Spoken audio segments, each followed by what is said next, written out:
Hello, my Bill 4000 Nation. How's everyone doing today? Hopefully, everyone's having a great day. If not, I hope it gets better from here. We are back with another top 5. This is 5 most disturbing videos from around the internet. I'm excited to get in today's video. We haven't done a top 5 in a minute. We've done some nukes top 5, but we haven't done just a top 5 in a minute. I'm excited. Let's go ahead and get into today's story. Your size I am, go ahead, turn them lights down low, put on something comfy, couple, something special. Let's get spooky.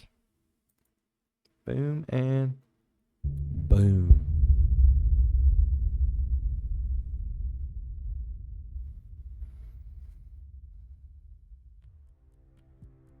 Nicholas Prosper. Thankfully, there has not been a school shooting incident in the United Kingdom since the Dunblane massacre in 1996. However, there was one man who was determined to change that, and his sole ambition was to achieve lasting notoriety as a mass killer, and specifically wanted to surpass other mass killers around the world by murdering at least 30 people. Horrible goal. Unlike other 18-year-olds, Nicholas Prosper's idols were not footballers or music stars, but rather Adam Lanza, the perpetrator of the 2012 Sandy Hook killings in the United States. To achieve his goal, Prosper conducted in-depth research online into other mass shootings around the world, and spent over a year planning his massacre. In a chilling note to himself, he wrote, "One of the biggest events ever." Shockingly, part of his plan was to kill his family as well. While in 2024, Prosper was living with his mother and 2 of his siblings in a flat off Wolds Bank Drive, Luton, in the United Kingdom. He had long isolated from his friends and spent much of his time searching the internet. The would-be massacre was scheduled to take place on Friday the 13th. Prosper specifically chose his former primary school due to his prior knowledge of the school's layout and security system. There is no evidence that he was bullied there. In August 2024, he attempted to buy a gun but failed. This is the chilling video where Prosper is practicing what he is planning. On the 12th of September, Prosper did manage to purchase a double-barreled shotgun and 100 cartridges from a local dealer for £650 using a fake firearms license. The dealer believed the license to be legitimate and notified police about the purchase that same day. The police informed that the fake firearms license was an extremely well-crafted forgery. When Prosper returned home that day, he started searching online for instructions on how to kill someone with a shotgun, along with search queries relating to necrophilia and the murder of Sarah Everett. Prosper continued his searches into the early hours of the next day. At around 4:32 AM on September 13th, 2000... Necrophilia, that's where you do the... with the...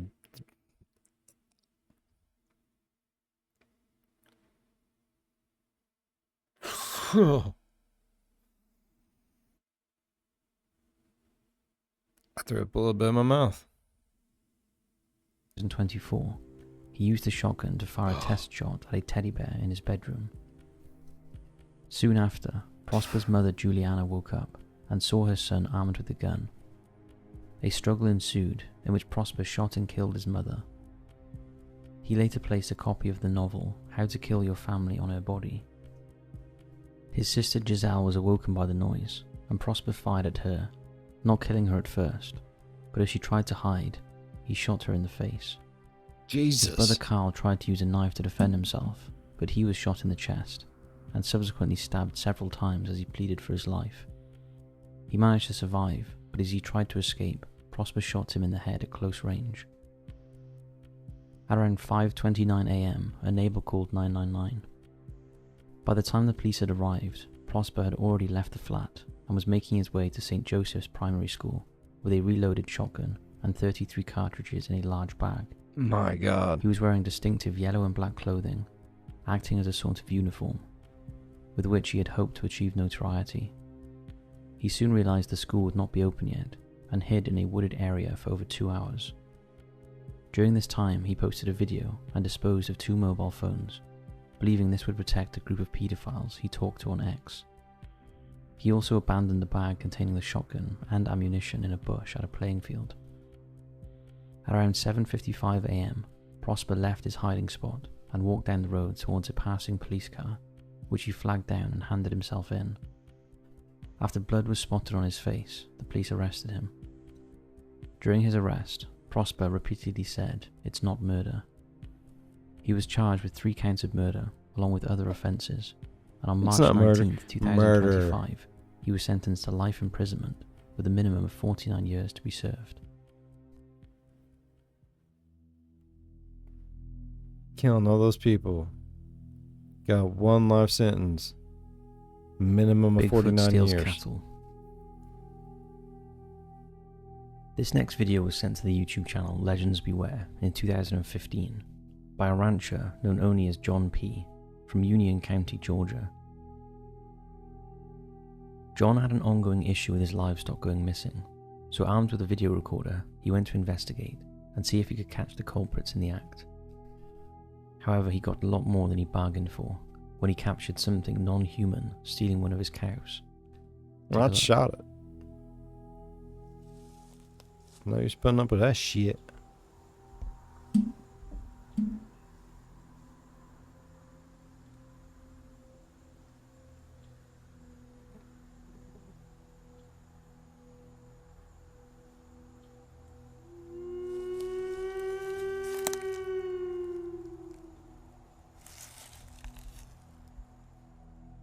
Apparently the battery on the camera That gave me the chills, preventing bro. John from capturing any more Look at that footage. shit.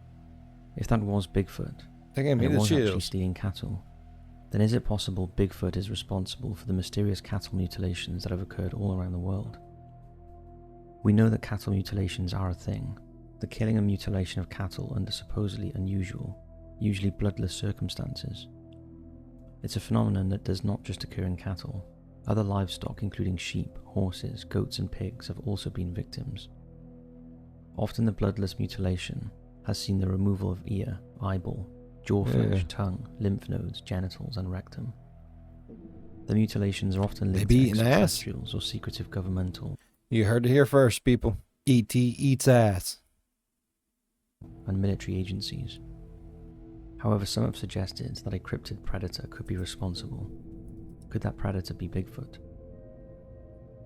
There have been reports that some early settlers in New England witnessed Bigfoot stealing or eating cattle, so if they eat it, they could also mutilate it. The exact diet of Bigfoot has never been established, but it's widely believed that they are omnivores, consuming both plants and meat. As well as cattle, Bigfoot have been reported to eat deer, sheep, chickens, rabbits, along with roots, leaves, berries, grass, and other plant matter. So could it be that we are blaming the wrong thing for cattle mutilations? Maybe alien or governmental experiments are not responsible. No, they are Perhaps too. Bigfoot has been the culprit all along. Nobody likes What do you cows for think? some reason.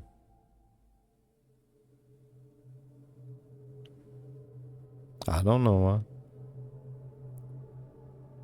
Ghost caught on indoor camera. This next video is a rare unexplained phenomenon that was posted to Reddit by League01. The footage was captured in the early hours of the 22nd of March 2025 by a motion sensor camera in the stairway of the poster's home. The video captured our attention due to the amount of comments it has gained. Take a look.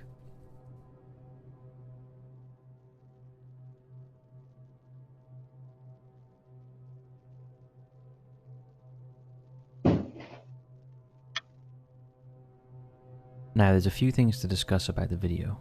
The most obvious is the orbs. The orbs. Although these can be easily explained as dust particles, as the poster pointed out that the area is carpeted. However, the black shadow movement by the dog cage at the bottom of the stairs is harder to explain, especially as it appears to move upwards just before the bag falls. Comments also pointed out the twinkle near the bag before it fell, but this was explained by the decoration on the bag.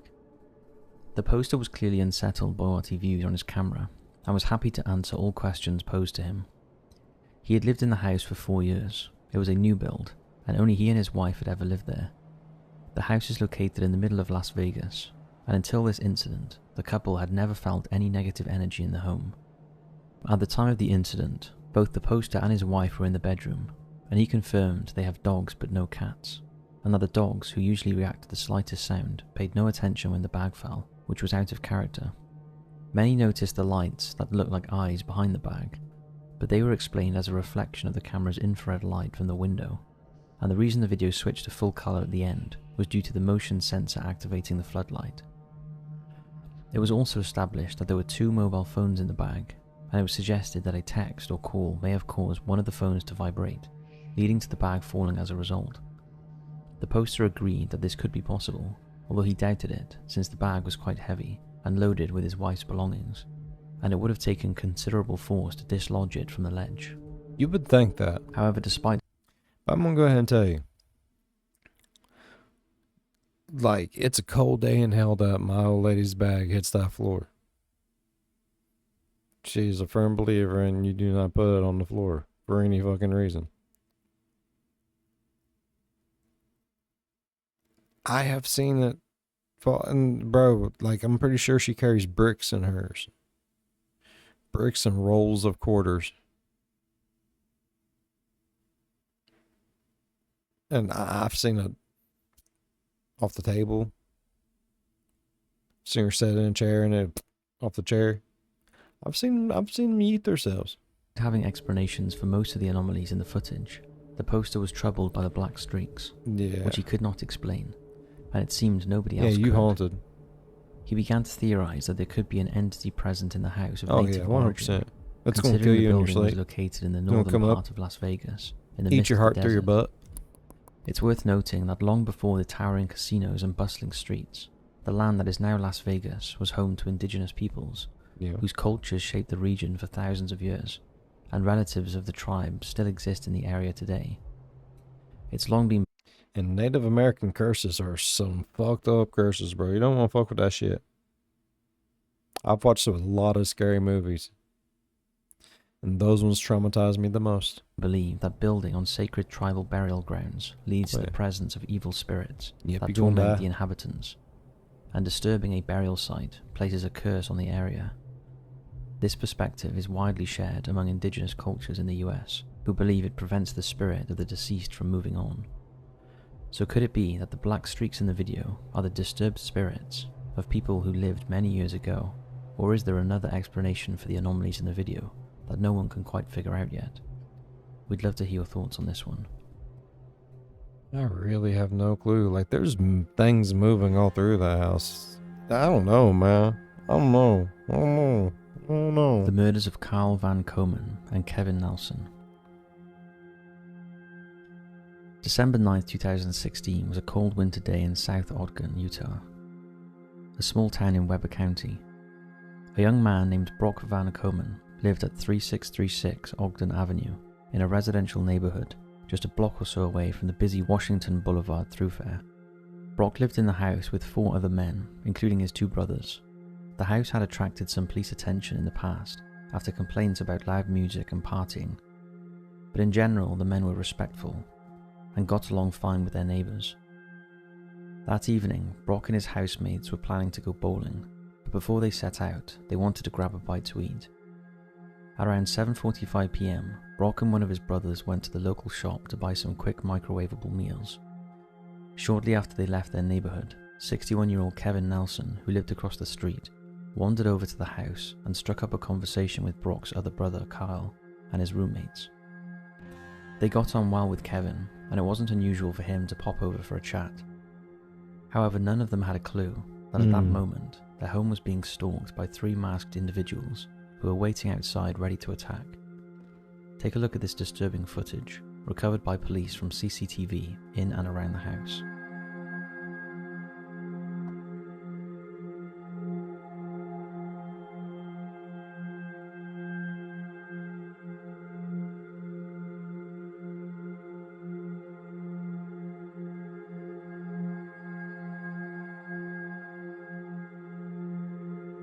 The 3 perpetrators were wearing plastic masks, and at least one of them had a gun.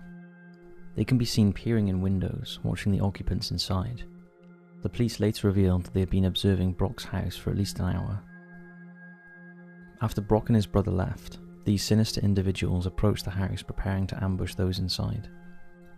Over the next 10 minutes, a sustained and brutal slaying occurred, although the exact details of what happened and why remain unknown.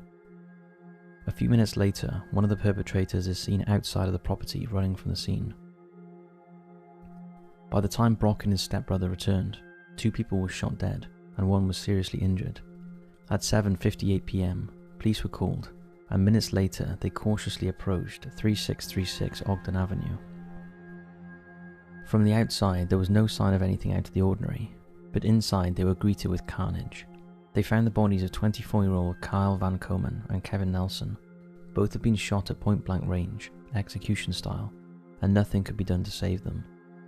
In the backyard they found a seriously injured 20-year-old Hispanic man who had been shot in the neck and was clinging to life. He was one of Brock's housemates. It appeared he had tried to flee the attackers and was shot down as he ran into the backyard. A 4th roommate managed to escape and was unharmed. Police immediately locked down the crime scene and started conducting door-to-door inquiries, and crime scene investigators remained at the property overnight, looking for any clues pointing to the culprits' identities. What the fuck? However, officials were very reluctant to release any information, although were quick to point out that they didn't believe there was any risk of the offenders striking again. They eventually named the 2 dead, but the identity of the 3rd victim, who was still in critical condition at the local ICU, would be withheld for their own safety, and to this day, despite him surviving his injuries, his name is not publicly known. Officials would later describe the circumstances of the shooting as disgusting, but would not elaborate on that. On Tuesday, December 13th, police officials gave information through a press release. Again, they were keeping their cards close to their chest, but did reveal that they had the CCTV footage we showed you earlier, showing the 3 suspects lurking outside the home. The footage was released to the public in the hope that somebody may recognize the perpetrators by their mannerisms or clothing, as they were all wearing what is believed to be paintball masks. Unfortunately, all of the footage was recorded in night vision, so it was lacking in significant detail. The police also stated that it was not a random attack. The house had been targeted for unknown reasons, and they were in no doubt the 3 individuals in the footage were the murderers. It's interesting that the CCTV clips have now been deleted from most informational sites, and the senseless murders do not get much attention. The police have revealed that 1 or more of the victims was specifically targeted, although they would not specify which one, and they have ruled out any of Carl's roommates, not believing that any of them were responsible. They haven't ruled out that the victims knew their attackers, or at least had a connection, possibly through drugs, and believe the suspects had previously been in the house and likely knew the layout of its interior. We don't know about you, but we find the stalking, the planning, and the premeditation prior to the ambush particularly disturbing. The investigation into the shooting deaths of Cyle Van Komen and Kevin Nelson unfortunately lost momentum and quickly grew cold. Nearly 10 years after the incident, there is still no progress in solving this dreadful crime. Take another look at the disturbing footage.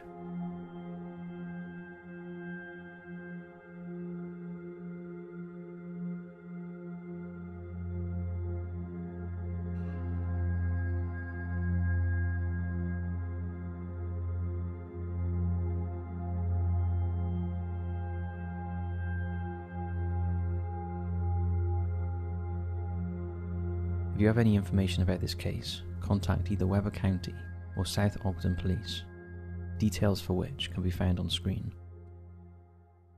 Damn, that's crazy. That's fucking crazy. Costa Rica UFO.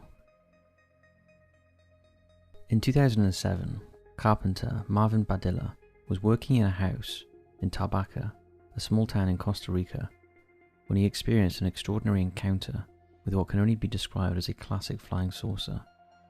At around 4 p.m. in the afternoon, Marvin was sanding wood in the garden when he heard a strange buzzing sound. When he looked around, he witnessed an object darting back and forth, moving with speed and agility that suggested it was not a conventional craft. UFO? Marvin quickly pulled out his Motorola Razr V3 flip phone and started filming. Take a look. William, William!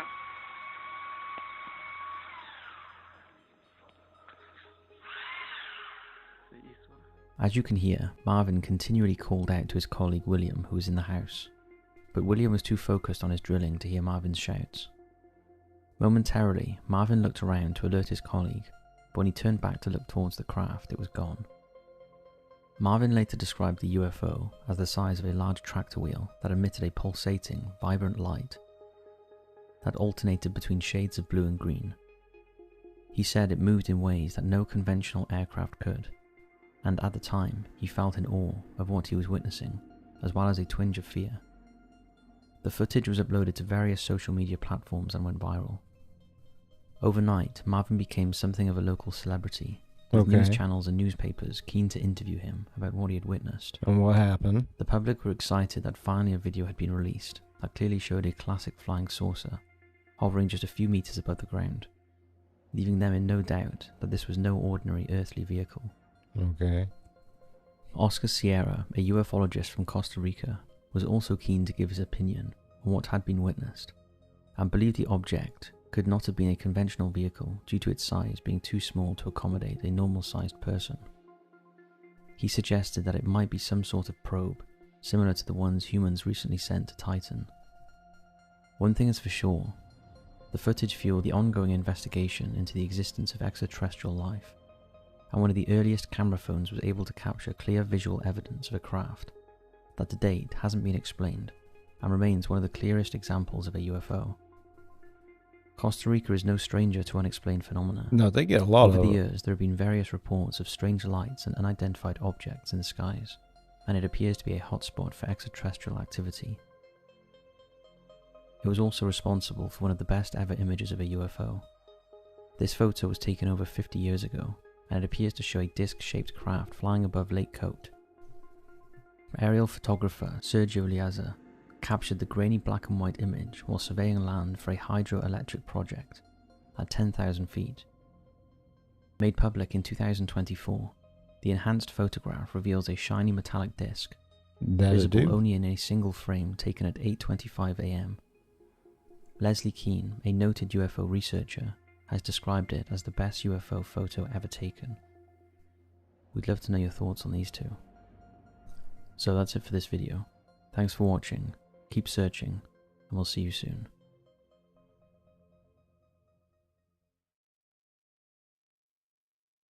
Okay. I like that. Man, it's been a while since we did a top 5, man. I really enjoy that. Hope you guys enjoyed it. Hope you all enjoyed today's video as much as I did. If you did, please go down there, leave a thumbs up. It really does help the channel grow. While you're down there, if you want to go on over and slap that subscribe button, become part of the B5 Nation. We do some crazy stuff here. If you want to know when that crazy stuff happens, ding that bell and turn on all notifications. As always, be good to one another. I'll see you in the next one. Bye-bye. Damn.